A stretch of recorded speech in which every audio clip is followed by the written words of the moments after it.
आशा करती हूँ कि आप सभी कुशल मंगल होंगे और भगवान की कृपा आप पर हमेशा बनी रहे। इस वीडियो में हम आपको शततिला एकादशी की तिथि, व्रत की विधि और इस दिन तिल का उपयोग का महत्व के बारे में बताएंगे। और हम ये भी जानेंगे कि शततिला एकादशी के दिन क्या काम नहीं करना चाहिए और इस व्रत से जुड़े क्या नियम होते हैं। लेकिन वीडियो शुरू करने से पहले कृपया हमारे चैनल को सब्सक्राइब करें। कृष्ण पक्ष की एकादशी तिथि को शततिला एकादशी व्रत रखा जाता है। इस बार शततिला एकादशी 28 जनवरी के दिन पड़ रही है। इस दिन भगवान विष्णु की पूजा करते हैं और व्रत रखते हैं। उनके ही आशीर्वाद से सुख, सौभाग्य और मोक्ष की प्राप्ति होती है। मत्स्य पुराण के अनुसार मधु दैत्य के वध के समय भगवान विष्णु की देह से उत्पन्न पसीने की बूंदों से तिल की उत्पत्ति हुई। इसलिए शततिला एकादशी के दिन तिलों का उपयोग अवश्य करना चाहिए। तिल का 6 प्रकार से उपयोग किया जाता है। इसमें तिल के पानी से स्नान, तिल का उपटन लगाना, तिल से हवन, तिल मिले पानी से सूर्य को अर्घ्य देना, तिल का भोजन करना और गरीबों को तिल का दान करना चाहिए। तो आइए जानते हैं शततिला एकादशी की तिथि, पूजा मुहूर्त एवं पूजा की विधि। तिथि का प्रारंभ 28 जनवरी दिन शुक्रवार को 2:16 पर हो रहा है। इस तिथि का समापन उसी रात 23:35 पर होगा। ऐसे में शततिला एकादशी का व्रत 28 जनवरी को रखा जाएगा। शततिला एकादशी के दिन पूजा सुबह में कर सकते हैं। इस दिन अभिजित मुहूर्त दोपहर 12:13 से दोपहर 12:56 तक है। विजय मुहूर्त दोपहर 2:22 से दोपहर 3:05 तक है। शततिला एकादशी 2022 पारण। जो लोग शततिला एकादशी का व्रत रखेंगे वे पारण 29 जनवरी दिन शनिवार को प्रातः 7:11 से सुबह 9:20 के बीच कर सकते हैं। इस दिन द्वादशी तिथि का समापन रात 8:37 पर होगा। सफला एकादशी की पूजा विधि है। सूर्योदय से पूर्व पानी में तिल डालकर तिल का उपटन जरूर लगाएं और स्नान करें। उसके बाद तिल मिले पानी से सूर्य को अर्घ्य दे। व्रत का संकल्प ले। पीले रंग के वस्त्र धारण करके भगवान को धूप, दीप, फल, पीले फूल अर्पित करें और पीले चंदन से तिलक करें। नारियल, सुपारी, आंवला, अनार और लौंग आदि से भगवान की पूजन करनी चाहिए। तिल के लड्डू का भोग लगाए।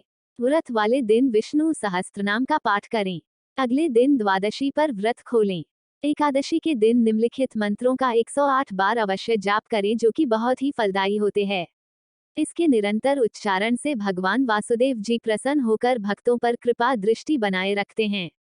ओम नारायणाय विद्महे वासुदेवाय धीमहि तन्नो विष्णु प्रचोदयात। शततिला एकादशी व्रत कथा। एक महिला भगवान विष्णु की परम भक्त थी जो विधि विधान के साथ विष्णु भगवान के सभी व्रत रखती थी, जिसके चलते उसे मृत्यु उपरांत बैकुंठ की प्राप्ति हुई, लेकिन उसे बैकुंठ में खाली कुटिया मिली। जिससे दुखी हो महिला ने भगवान से पूछा कि प्रभु बैकुंठ में आकर भी मुझे खाली कुटिया क्यों मिली है। तब विष्णु जी ने कहा कि तुमने कभी कुछ दान नहीं किया और जब मैं तुम्हारे उद्धार के लिए दान मांगने तुम्हारे पास आया तो तुमने मुझे मिट्टी का ढेला पकड़ा दिया, जिससे तुम्हें यह फल प्राप्त हुआ। अब इस समस्या का एकमात्र उपाय है कि तुम विधि विधान के साथ शततिला एकादशी का व्रत करो, तब तुम्हारी कुटिया भर जाएगी। तब महिला ने शततिला एकादशी व्रत का विधि पूर्वक व्रत किया और इस व्रत से महिला की कुटिया अन्न धन से भर गई। आइए जानते हैं कि शततिला एकादशी के दिन क्या करना चाहिए। गरीबों और ब्राह्मणों को भोजन कराएं, उन्हें दान दक्षिणा दें, रात्रि दीप दान करें और जागरण एवं भजन कीर्तन करें। एकादशी के दिन तिल मिला जल पीना चाहिए। सात्विकता का पालन करना चाहिए। पूरी तरह से ब्रह्मचर्य का पालन करें। इस दिन भगवान को तिल से बने पकवान का भोग लगाना चाहिए। एकादशी व्रत कथा का श्रवण जरूर करें। शततिला एकादशी के दिन क्या नहीं करना चाहिए। एकादशी उपवास के समय सभी तरह के अन्न का भोजन, बैगन और चावल वर्जित होता है। मांस, नशीली वस्तु, लहसुन और प्याज का सेवन न करें। एकादशी के दिन महिलाओं का अपमान करने से व्रत का फल नहीं मिलता है। सिर्फ एकादशी के दिन ही नहीं, व्यक्ति को किसी भी दिन महिलाओं का अपमान नहीं करना चाहिए। इस दिन किसी पेड़ या पौधे की फूल पत्ती तोड़ना भी अशुभ माना जाता है।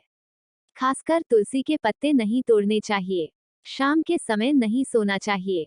एकादशी के दिन बिस्तर पर नहीं, जमीन पर सोना चाहिए। इस दिन क्रोध नहीं करना चाहिए। दूसरों की निंदा नहीं करनी चाहिए और ना ही झूठ बोलना चाहिए।